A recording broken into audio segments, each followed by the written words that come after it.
Sublime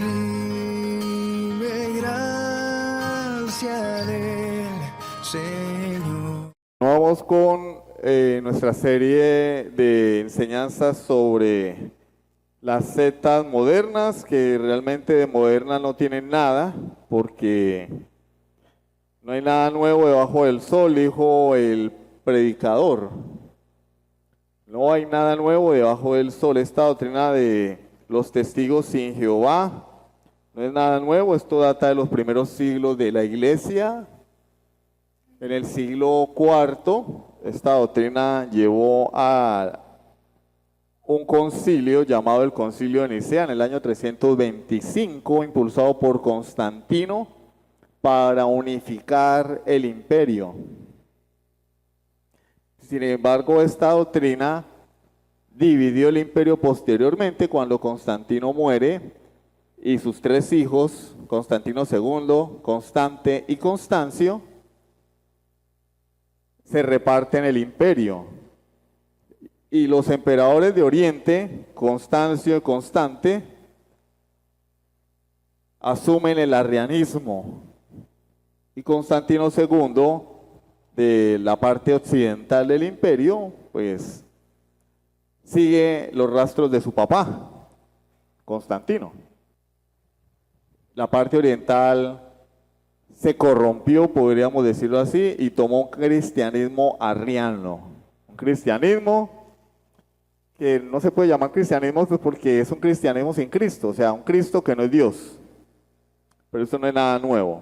Pero resurgió en el siglo de las sectas, siglo XIX, siglo de las sectas, secta de los adventistas, secta de los testigos sin Jehová, secta de los mormones, secta de los pentecostales unidos o unicitarios, y doctrinas de error como el dispensacionalismo, el neopentecostalismo.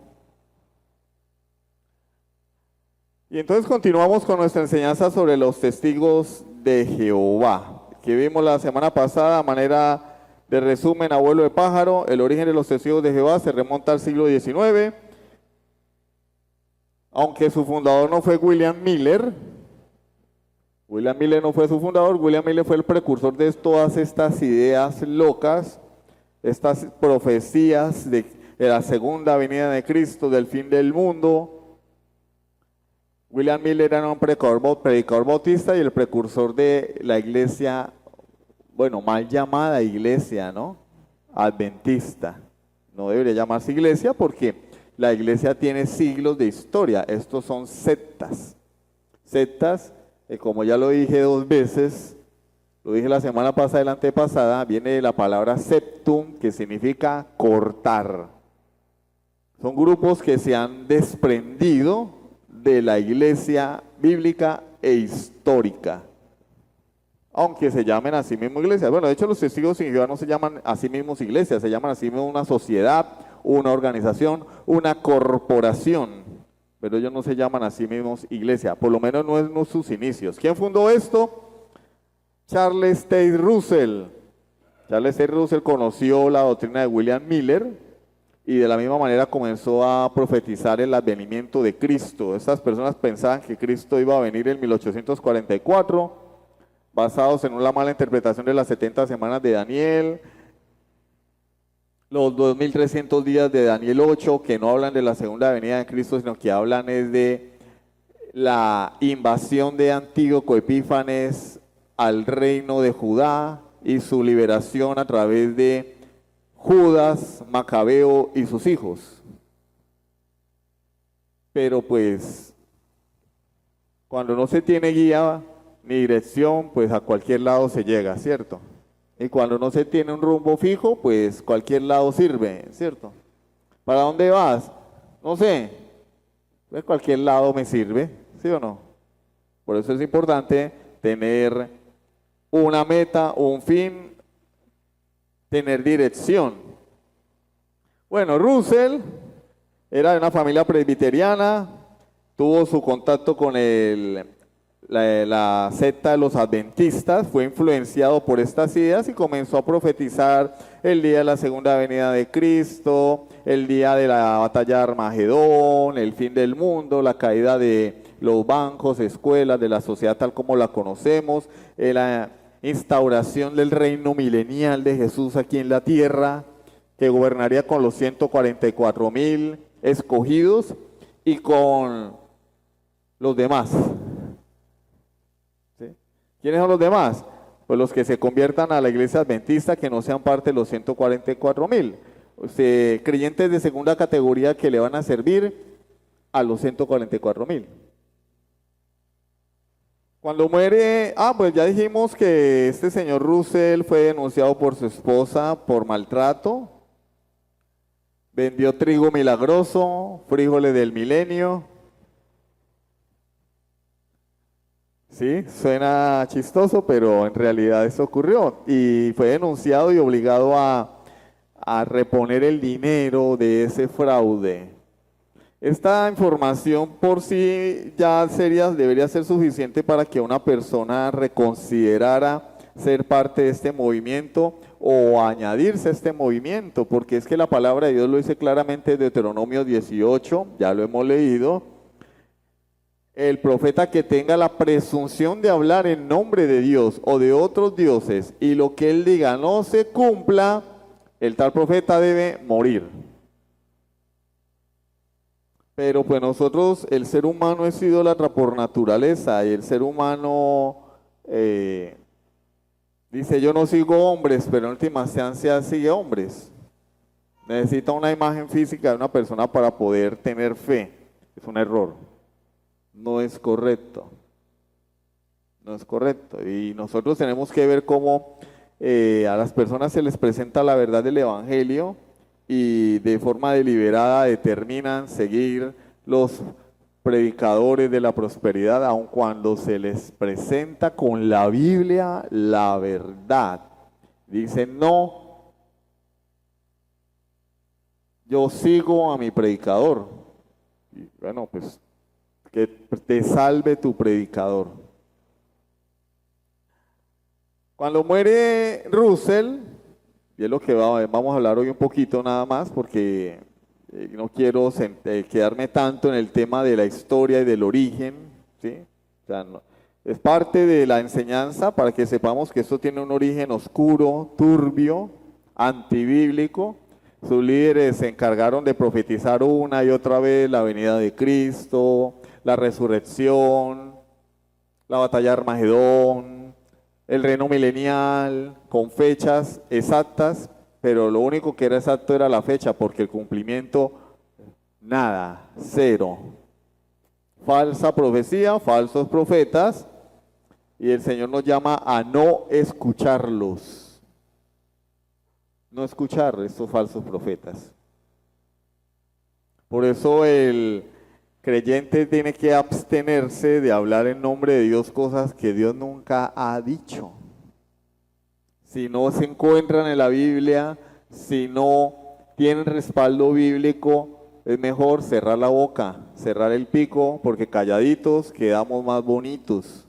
En lugar de hablar tonterías que no sabemos de dónde han salido o que salieron de un corazón hambriento de fama, reconocimiento. Tal vez papá no nos dio atención cuando éramos chiquitos y queremos llamar la atención diciendo tonterías basadas en la Biblia, entre comillas.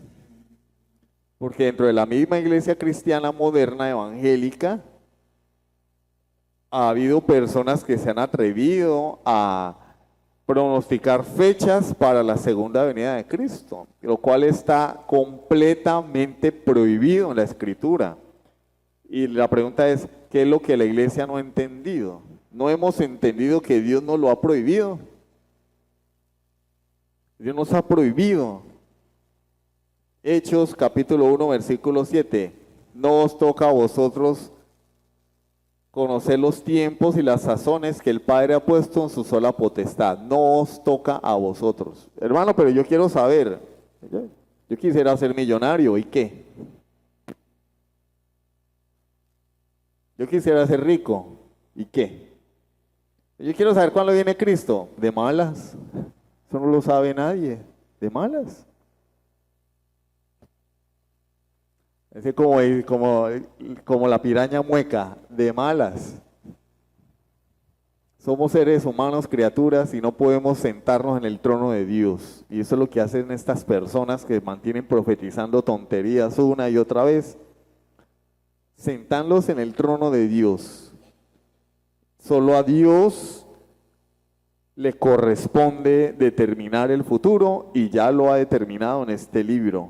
Y lo que no está en este libro es porque no nos incumbe. Sencillo. Las cosas escritas, ocultas, le pertenecen a Dios, las escritas son para nosotros. Lo que no está en este libro es porque no es problema de nosotros. Pero nos gusta meter las narices donde nadie nos ha llamado, ¿cierto? Somos chismositos espirituales. Y le ha ocurrido esto a estas personas. Tienen un común denominador, falsa profecía. Adventistas, testigos sin Jehová, mormones. Movimiento de la prosperidad, neopentecostalismo. Todos estos movimientos tienen en común esto. Murió Russell, ¿y quién lo sucedió en el trono? En la dirección de la sociedad de la Torre del Vigía, o la Watchtower Bible, el señor Joseph Franklin Rutherford. Si ustedes lo van a escribir en internet, búsquenlo completo, porque si escriben solo Rutherford, pues no les va a aparecer el nombre del científico que tuvo su modelo atómico, el modelo de Rutherford, ¿sí? Entonces no les va a aparecer, tienen que decir Joseph Franklin Rutherford. Joseph Franklin Rutherford, más conocido como el juez Rutherford, o Rutherford, como quieran decirlo, fue abogado y juez en Missouri, y por eso se le conoce como el juez Rutherford o Rutherford. Nació en el 69, 1869, murió en 1942. Ahora, ¿qué caracterizó a este hombre? Bueno, una vez muerto Russell, presionó a los seguidores de Russell para hacer crecer el ministerio. Y ahí donde salió lo de dos caballitos de dos en dos, alzan la pata y dicen adiós. Entonces comenzó el ministerio puerta a puerta. Van de a dos tocando las puertas. Eso se lo inventó Rutherford. Porque él necesitaba que el ministerio creciera, que los seguidores se multiplicaran, y ejerció esa presión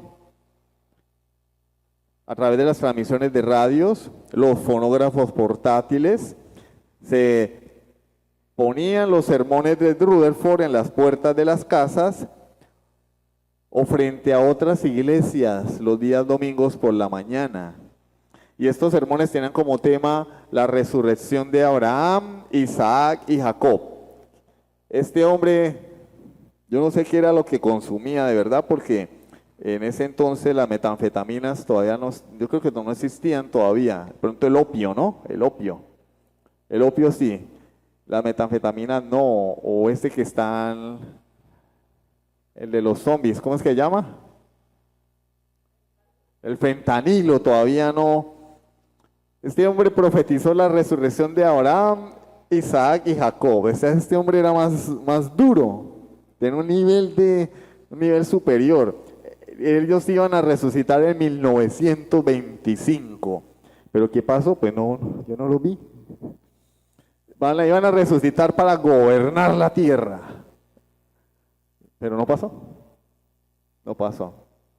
Yo creo que le faltó más droga. Durante su presidencia la organización aumentó considerablemente su alcance. Pues claro, este hombre presionó a los seguidores para que evangelizaran, entre comillas, ¿cierto? Pero pues, por causa de su bajo liderazgo, el movimiento se fraccionó, se presentaron varias facciones disidentes y que no estaban de acuerdo con las doctrinas de Rutherford. Además, pues, fueron decepcionados por el fiasco de 1919. Se había profetizado nuevamente que Cristo iba a volver, cosa que no ocurrió. No, en 1919 fue la resurrección. Entonces, estas personas se separaron del movimiento de los estudiantes de la Biblia. En ese entonces no se llamaban testigos de Jehová, todavía. Quien le pone el nombre de Testigos de Jehová es Rutherford, ¿sí? En sus inicios no se llamaban Testigos de Jehová, se llamaban estudiantes de la Biblia. Este hombre fue descrito como dogmático, autoritario y reservado. Se le acusó de actuar por cuenta propia sin tener en cuenta la opinión de los demás líderes de la organización, porque Russell había dejado un sistema de gobierno de ancianos que eran elegidos por los miembros de la misma organización. Digamos que en ese sentido del gobierno de la organización, Russell estaba bien, porque eran los mismos miembros quienes elegían a los ancianos. Pero Rutherford no estaba de acuerdo con esto, organizó una purga dentro de la sede de Brooklyn para expulsar a aquellos que no estaban totalmente de su lado, así como el señor Petro. Exigió a los que se quedaron que le firmaran un juramento de lealtad. Estuvo preso porque se le acusó de conspiración para causarle lealtad al gobierno y alentar el rechazo al servicio militar. Como más adelante vamos a ver, una de las doctrinas de los testigos de Jehová es el rechazo al servicio militar y a todo lo que tenga que ver con temas de política, de gobierno, etcétera, etcétera. Ellos no juran la bandera, ellos no respetan al gobierno como institución, aunque pues si se van a casar van a donde el notario, ¿no? Qué inconsistencia, ¿cierto? Van a comprar una casa y van a donde el notario, ¿cierto? ¿Sí o no? Van a sacar la cédula y van a la registraduría, pero ellos no están de acuerdo con los gobiernos terrenales. Pues yo digo, deberían irse a vivir al monte, ¿cierto? Así como los Amish, irse a vivir marginados de la sociedad, ser consecuentes con su creencia, ¿no? Rutherford eliminó el sistema de ancianos y estableció un sistema organizativo teocrático. El hombre se le subió la bilirrubina a la cabeza y dijo, no, vamos a instaurar un sistema gobernado por Dios mismo. Y entonces, ¿cómo así? ¿Y quién es el profeta de Dios? Pues él, ¿sí o no? Un sistema en el cual los líderes de todas las sedes a nivel internacional eran elegidos por la sede de Estados Unidos que presidía él. Teocrático es gobierno de Dios. Eliminó el sistema de gobierno de ancianos y ahora los ancianos los voy a elegir yo, representando a Dios. Tenaz, ¿sí o no? Ese hombre era un duro. Profetizó 1914 como la fecha del regreso invisible de Cristo. Se parece a algo que ya estudiamos, ¿cierto? Dispensacionalismo. Condenó la celebración de cumpleaños, la Navidad y otras festividades, así como el saludo a banderas e himnos nacionales. Los testigos sin Jehová no celebran los cumpleaños, no celebran la Navidad, pero seguramente sí compran estreno, ¿cierto? Y si la temporada aumenta, reciben el billetico en la temporada navideña. No la celebran, ¿no? O sea, no quieren nada con la Navidad, pero sí compran estreno y hacen negocios en Navidad. Seguramente muchos testigos sin Jehová venderán ropa en diciembre, venderán comida en diciembre, ¿cierto? Pero no quieren nada con la Navidad. Un poquito falta de consecuencia, ¿no? No hacen el saludo a la bandera ni cantan el himno nacional. No son patriotas, aunque a lo largo de la historia lo que nosotros podemos ver en la historia es que no hay nada más patriota que un cristiano.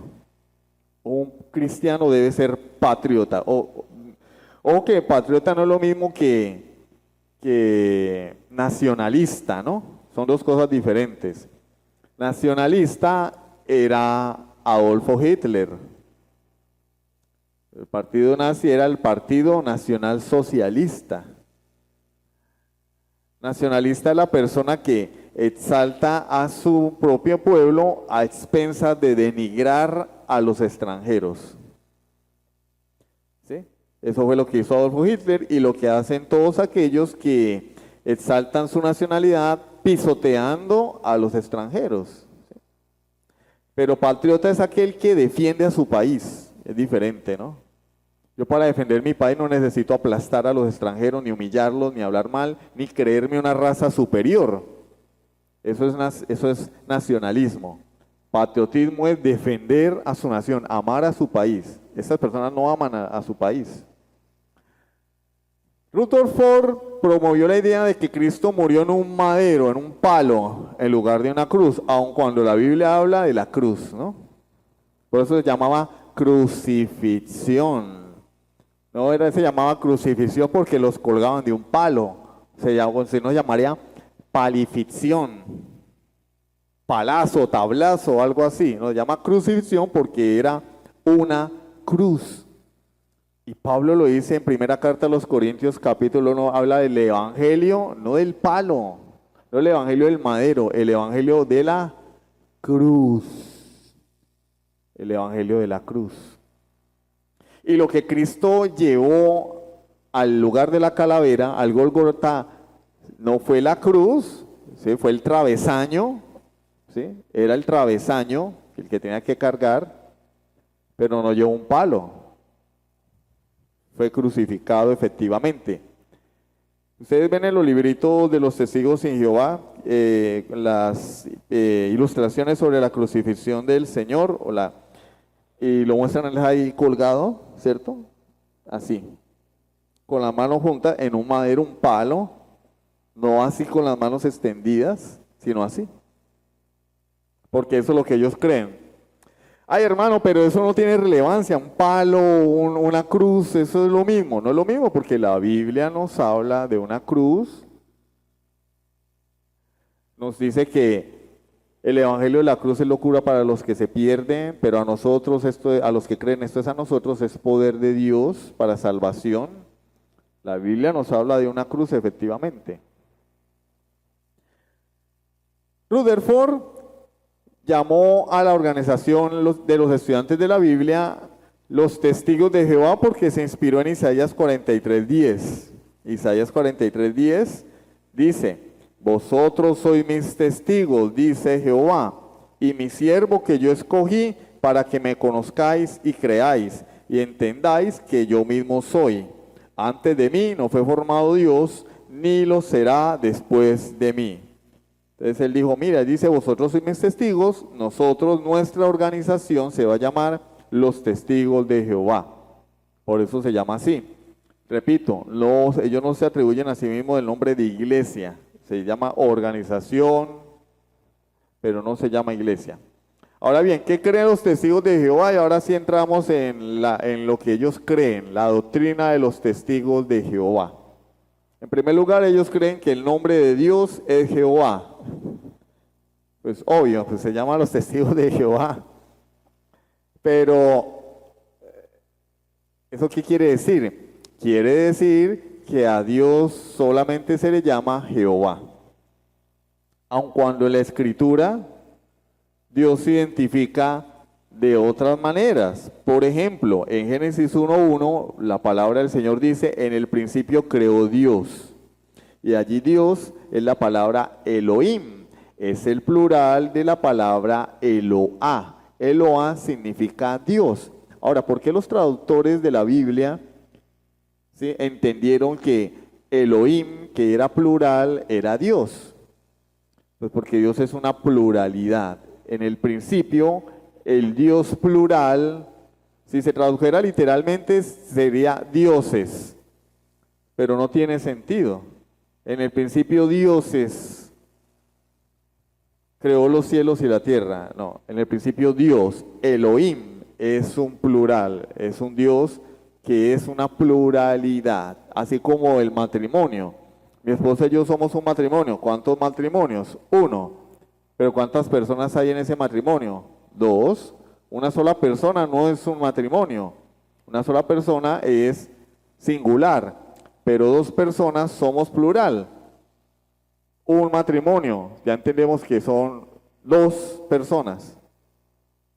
Cuando los traductores dijeron Dios, está hablando de una divinidad plural, ¿sí? Compuesta por más de una persona. En este caso, como lo vamos a ver si el tiempo nos lo permite, la Trinidad. En Génesis 17:1, cuando el Señor habla con Abraham, Él se presenta como el Dios Todopoderoso. Si lo pueden buscar de manera rápida. Génesis 17:1. Génesis 17:1, Dios se le presenta a Abraham como el Dios Todopoderoso, lo dice literalmente. Era Abraham de 99 años cuando le apareció Jehová y le dijo, yo soy el Dios Todopoderoso. Y ahí lo que significa, el original es el Shaddai. No le van a poner así a un negocio, ni a una compraventa, a una casa de empeño, ni a un tomadero, el Shaddai, ni a una venta de zapatos porque es el nombre de Dios. Pero sí yo puedo ver negocios que tienen quincallería el Shaddai. Eso atenta contra el tercer mandamiento. ¿Cuál es el tercer mandamiento? No usar el nombre de Dios en vano. El nombre de Dios no es para ponérselo a un perro, ni a un carro, ni a un negocio, porque es un nombre exclusivamente santo, sagrado. Y la palabra santo quiere decir que es consagrado. ¿Qué es lo que hace que algo sea santo? Por ejemplo, los utensilios del templo. Pero eran utensilios como cualquier otro. Una silla era una silla. ¿Qué diferencia había entre una silla del templo y una silla común? Incluso podría haber sillas más bonitas. ¿Cuál es la diferencia? Que la silla dedicada al templo era santa, y por santa no quiere decir que si uno tocaba la silla le pasaba corriente o algo así. No, era consagrada. Consagrada a Dios. Una vez mi esposa me compró, cuando existía Traqui aquí, un vaso, un pocillo grande como de 1 litro. Dijo, este es el pocillo de mi esposo para servirle el chocolate. Y en la casa, bueno, en la casa no vimos sino los dos, ¿no? Pero así llegara quien fuera, mi mamá, mis hermanos, mis sobrinos, los suegros, en ese pocillo solamente me servía chocolate a mí. Nadie más tomaba. Ese pocillo ya lo consagró para mí. Vamos, yo sé que a usted le gusta bastante el chocolate, mire, un pocillo de 1 litro, y ese pocillo conservaba bastante el calor, y era mío, nadie tomaba ahí. Lo mismo sucede con las cosas santas de Dios, solamente son para uso de Dios. Los nombres de Dios solamente son para el uso de Dios. Usted no se atreva a ponerle a su negocio Adonai, Shalom, Nisi, porque eso es usar en vano el nombre de Dios, es un pecado, pecado. Y a un hijo, tampoco. ¿Quién es tu hijo para llevar el nombre de Dios? El Señor dice, ¿a qué cosa me haréis semejante? ¿Pensabas que de cierto yo sería como tú?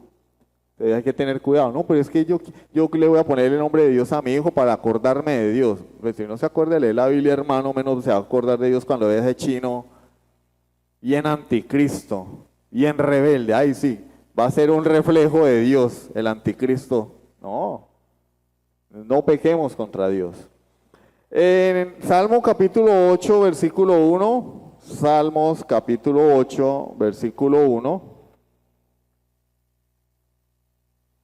Sí, por cierto, hay niños, iba a decir chinos, ¿no? Hay niños que no le hacen honor al nombre, les ponen Emanuel y el neto anticristo. El neto Judas, es que Judas se le quedó en pañales. Nerón le quedó en pañales, dice que Emanuel. Jesús. No, hay que ponerle Damián, el niño de la profecía. ¿Vieron la película de la profecía? Damián, el anticristo encarnado. Y Jesús, Emanuel, Adonai. Entonces, tengamos cuidado. Cuidado con esas cosas. Salmo capítulo 8. Versículo 1. Oh Jehová, Señor nuestro, cuán glorioso es tu nombre en toda la tierra. Has puesto tu gloria sobre los cielos. ¿Qué dice el nombre de Dios? Cuán glorioso es tu nombre. Y la palabra Señor, allí la palabra Adonai. Adonai en hebreo, Kyrios en griego. En el Nuevo Testamento aparece la palabra Kyrios. En el Antiguo Testamento, que se escribe en hebreo, algunas porciones en arameo, es Adonai. Adonai. Señor de los ejércitos, primer libro de Samuel, capítulo 1, versículo 3. Primer libro de Samuel, capítulo 1, versículo 3.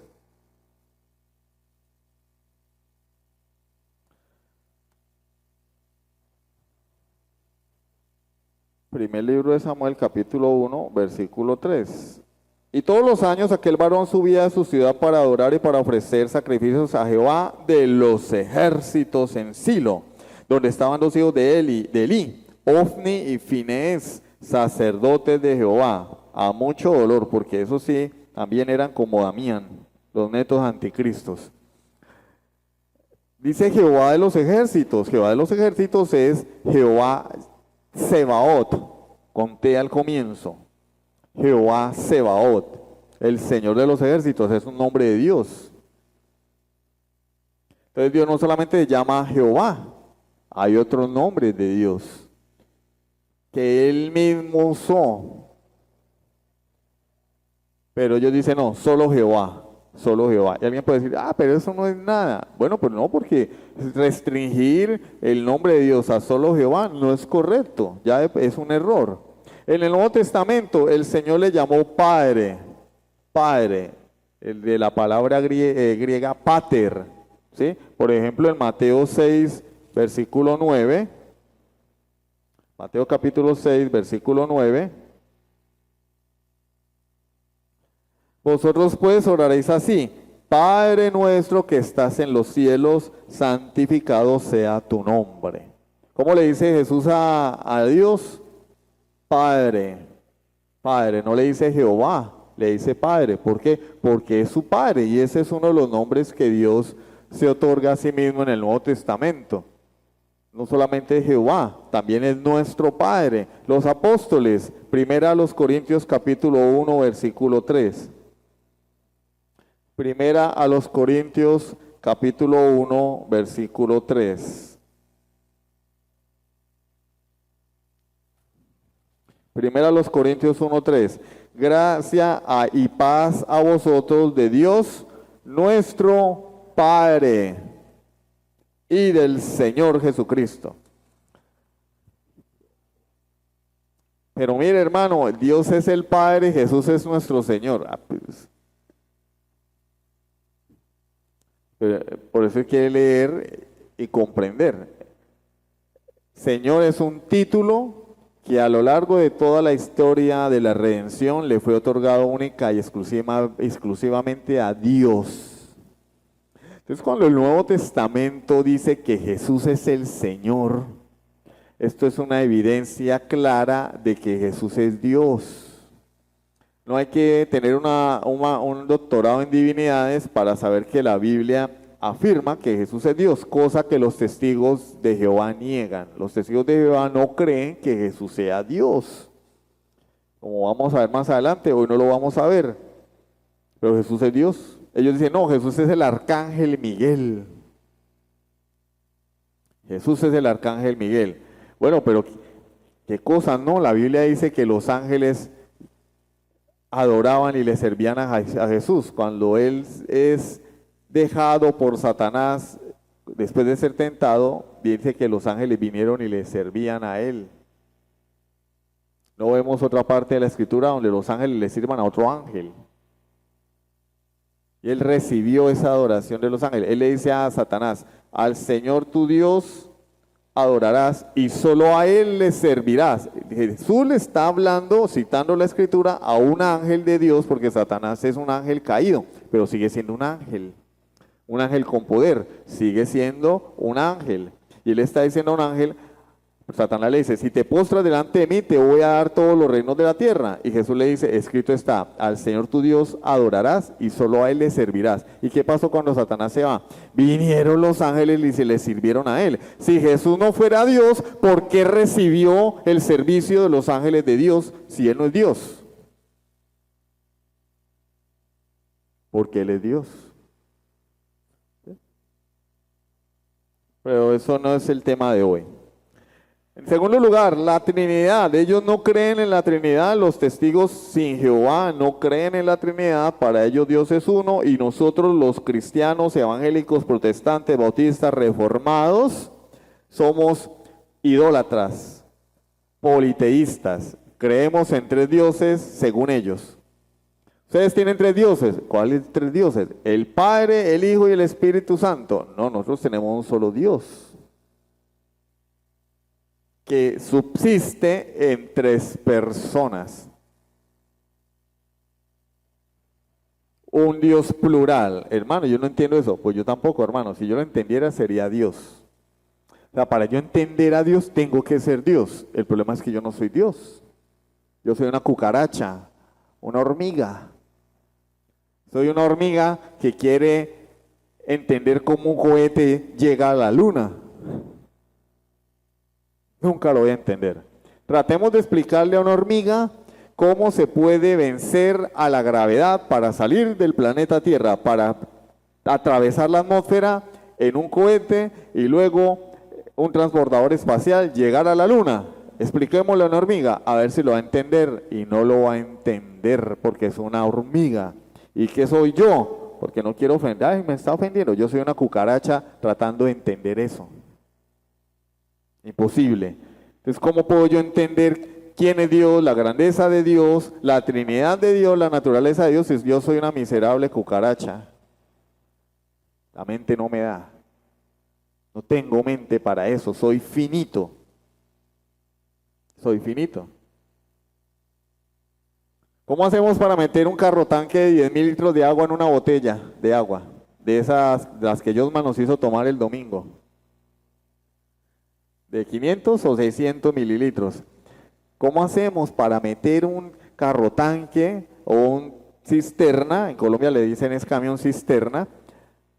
Un camión cisterna, 10.000 litros de agua dentro de una botella. ¿Se puede? No se puede. ¿Cómo puedo yo traer el conocimiento de Dios y metérmelo en la cabeza? No se puede. Por eso la vida cristiana es una vida de fe. Yo tengo que creer lo que dice la Biblia porque ella lo dice y punto. Pero es que yo no... Ay, no, no.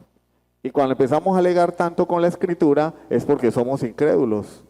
Y ahí tenemos a todos estos personajes. A Arrio, Charles T. Russell, Joseph Franklin Rutherford, William Miller, etcétera, etcétera, etcétera. Ellos no creen en la Trinidad porque la Trinidad no está en la Biblia. La palabra Trinidad no aparece en la Biblia. Pues claro que no aparece, obvio. La Trinidad no aparece en la Biblia. ¿Y qué? Se acabó entonces el debate. No se acabó el debate. Porque, sí, nosotros creemos que la Biblia habla de un solo Dios. Y por cuestión de tiempo solamente voy a introducir esta sección. La semana que viene vamos a continuar porque se nos fue el tiempo. ¿Creemos que hay un solo Dios? Claro, nosotros no creemos en tres dioses, creemos en un solo Dios. El término Trinidad, el término, ¿no? El término Trinidad. Por ejemplo, nosotros hemos a lo largo de la historia acuñado términos para diferenciar doctrinas. Por ejemplo, le llamamos a las doctrinas de la Reforma Protestante las 5 solas. Yo no veo en la Biblia las 5 solas.